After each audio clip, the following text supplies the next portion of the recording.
নমস্কার, শুরু করছি দেশের বার্তা। আমি সুপর্ণা রয়েছে আপনাদের সাথে। শুরুই যে খবরের দিকে নজর রাখবো।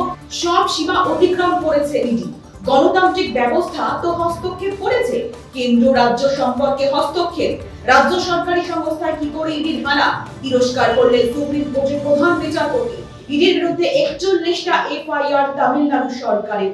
কোনো তল্লাশি চালানো যাবে না, নির্দেশ সুপ্রিম কোর্টের। পাকিস্তানকে কোনোভাবে জল দেওয়া হবে না, সন্ত্রাসবাদ নির্মূল না করলে সিন্ধুর জল নয় বললেন প্রধানমন্ত্রী। অপারেশন সিন্ধুর নিয়ে জোরদার প্রচার। কামারহাটির জেলবন্দি তৃণমূল নেতার বাড়ি ভাঙার নির্দেশ কলকাতা হাইকোর্টের।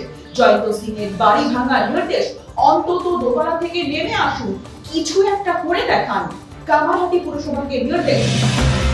ভারত পাকিস্তানের মধ্যে সরাসরি আলোচনা, যুদ্ধবন্ধে হস্তক্ষেপ করেনি আমেরিকা বললেন বিদেশমন্ত্রী জয়শঙ্কর। ট্রাম্পের দাবি নস্যাৎ।